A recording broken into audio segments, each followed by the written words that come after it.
بسم اللہ الرحمن الرحیم۔ السلام علیکم۔ آج کی اس ویڈیو میں ہم پریپوزیشن کے بارے میں پڑھنے جا رہے ہیں، تو چلتے ہیں ویڈیو کو باقاعدہ سے سٹارٹ کرتے ہیں۔ پریپوزیشن، پری معنی پہلے اور پوزیشن معنی جگہ، یعنی جگہ سے پہلے۔ اس کی تعریف پڑھتے ہیں۔ A preposition is a word۔ Preposition یعنی حرف جر ایک ایسا لفظ ہوتا ہے used before، جو کہ استعمال کیا جاتا ہے پہلے a noun اور pronoun، اسم اور اسم ضمیر سے پہلے استعمال ہوتا ہے۔ ٹو شو، یہ تعلق، اٹس ریلیشن، یہ تعلق کو دکھاتا ہے، کس کے ساتھ تعلق کو؟ ود این ادر ناؤن اور پروناؤن، مطلب کہ دوسرے ناؤن یا پروناؤن کے ساتھ تعلق یا ریلیشن کو دکھاتا ہے، یا ناؤن یا پروناؤن لگا دیں، یا اس کی جگہ پر آپ مطلب کہ کسی ایک جملے سے دوسرے جملے کے درمیان تعلق کو دکھاتا ہے۔ جیسے حروف جر وہ لفظ ہے جو اسم یا اسم ضمیر سے پہلے استعمال ہوتا ہے اور یہ کسی شخص یا چیز سے تعلق ظاہر کرتا ہے۔ جیسے دیر از کو ان دا فیلڈ۔ اب دیکھو کو کی جگہ پر کو بتا رہے کہ کو کہاں پر ہے، ٹھیک ہے نا، یہ ناؤن ہے، تو فیلڈ بھی کھیت یہ بھی ناؤن ہے، تو اس ناؤن کا اس ناؤن سے تعلق بتا رہے ہیں، یعنی کہ کو کہاں پر ہے؟ کھیت میں ہے۔ اگر آپ کو دا فیلڈ، یعنی کہ آپ ان کو ہٹا دیں تو آپ کو اس جملے کی سمجھ نہیں آئے گی، ٹھیک ہے۔ تو پریپوزیشن اہم اس لیے ہے کیونکہ یہ ہر ایگزام میں، صرف 9th 10th کی گرامر کی بات کریں تو اس تک بھی ضروری ہے، لیکن یہ ہر ٹیسٹ میں یہ اس کو مطلب کہ ضروری سمجھا جاتا ہے۔ اچھا، آگے اس کی ٹائپس کی طرف چلتے ہیں۔ ٹائپس آف پریپوزیشن، حرف جر کی جو اقسام ہیں پریپوزیشن، اس کی 3 ٹائپس ہیں: ٹائم، پلیس اور ڈائریکشن۔ آپ پریپوزیشن آف ٹائم کی طرف چلیں تو اس کو اردو میں وقت کے حروف جر کہتے ہیں۔ اب یہ کیا کرتے ہیں؟ یہ دکھاتے ہیں کہ کوئی چیز، یعنی کہ preposition of time show when some thing happens, مطلب کہ وقت کے حروف جر ظاہر کرتے ہیں کہ کام کب کیا گیا، ٹھیک ہے، کام کب کیا گیا۔ تو جیسے آن اور ان، یہ کب وین کا جواب دیتے ہیں، صحیح ہے نا۔ تو جیسے اس کا آن کا معنی پر، اوپر، اس کو جملے میں یہ ہمیشہ کہاں پر مطلب کس کے ساتھ؟ یہ ہفتے کے دنوں سے پہلے آتا ہے، آن فرائیڈے، کب؟ یعنی کہ فرائیڈے کو۔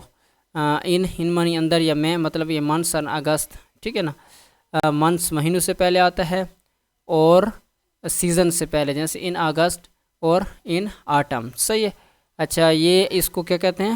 پریپوزیشن آف ٹائم، اس کو یاد رکھنا ہے، صحیح ہے، اور اس میں آن اور ان استعمال ہوتے ہیں۔ نیکسٹ ٹائپ سے پہ چلتے ہیں۔ نیکسٹ ٹائپس ہماری کون سی ہے؟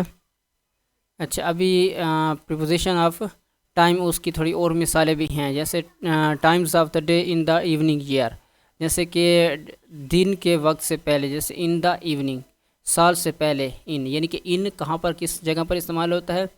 ہم پیچھے پڑھ چکے ہیں، مہینوں اور اس سے پہلے، اور دنوں سے پہلے، اور کب؟ سال سے پہلے بھی ان استعمال ہوتا ہے۔ اچھا، اس کے بعد ایٹ کا استعمال کہاں پر؟ ایٹ ایک مخصوص جگہ کے طور پر استعمال، مخصوص وقت کے اس میں استعمال ہوتا ہے، جیسے فار نائٹ، جیسے نائٹ کے لیے ایٹ نائٹ، اور ویکینڈ ہفتے کے لیے ایٹ ویکینڈ، اور ہفتہ وار کے لیے، اور کسی مخصوص پوائنٹ وقت کے لیے جیسے ایٹ 5 o'clock۔ اچھا، اس سیکنڈ پوزیشن ہے، ٹائپس ہے جگہ کے حروف جر، جس کو پریپوزیشن آف پلیس کہتے ہیں۔ اچھا، some preposition show where something happen, مطلب کچھ حروف جر ظاہر کرتے ہیں کہ کام کہاں پر ہوا، ویئر کا جواب دیتے ہیں، صحیح۔ ایگزامپل جیسے انڈر، اوور، ان، آن، بسائڈ، ان سائڈ، ایٹسیٹرا۔ جیسے ہی از ان دا روم، ٹھیک ہے نا، وہ کہاں پر ہے؟ وہ کمرے میں ہے، ٹھیک ہے نا، کمرے کے اندر ہے۔ The cat is on the desk, ٹھیک ہے نا، اب کیٹ کی جگہ بتا رہے ہیں، کیٹ اور ڈیسک کے درمیان کیا ہے؟ ایک تعلق، ریلیشن بھی ہے، اور اس کی جگہ بتا رہے ہیں، یعنی کہ ڈیسک، کیٹ کہاں پر ہے؟ ڈیسک کے اوپر بیٹھی ہے یا اوپر ہے، ٹھیک ہے۔ اچھا، آگے تیسری جو اس کی ٹائپس ہے وہ ہے پریپوزیشن آف ڈائریکشن، سمت کے حروف جر اردو میں اس کو کہتے ہیں۔ Preposition of direction show where some thing is going, جیسے کہ سمت کے حروف جر ظاہر کرتے ہیں کہ کوئی شخص یا چیز کس سمت میں جا رہی ہے، کس سمت میں ہے، جیسے فرام، ٹو، ایٹسیٹرا، ٹھیک ہے۔ جیسے ہی is coming from the room, he going to school. اچھا، یہ تو صرف میں نے مطلب کہ آسان کر کے اور تھوڑا سا بتایا، لیکن آپ اس کی گہرائی میں جائیں گے تو فکس پریپوزیشن ہے، اور مطلب کہ یہ ہر ایک، جیسے at, on, in, from, over, ہر ایک کا پھر الگ الگ استعمال ہے، صحیح ہے۔ تو ٹیسٹ میں اس چیزوں کے بارے میں زیادہ مطلب پوچھا جاتا ہے، جیسے انڈر، اوور کہاں پر استعمال ہوتا ہے، ان کہاں پر استعمال ہوتا ہے، آن کا استعمال کیا ہے، مطلب کہ اس کی اگر آپ گہرائی میں جائیں گے تو یہ وسیع ٹاپک ہے، بہت زیادہ لمبا ٹاپک ہے، ٹھیک ہے۔ تو امید کرتا ہوں اتنے تک آپ کو سمجھ آ گئی ہوگی۔ اگر آپ کو کسی جگہ پر سمجھنا ہے یا آپ کمنٹس میں پوچھ سکتے ہیں۔ ملتے ہیں اگلی ویڈیو میں، شکریہ۔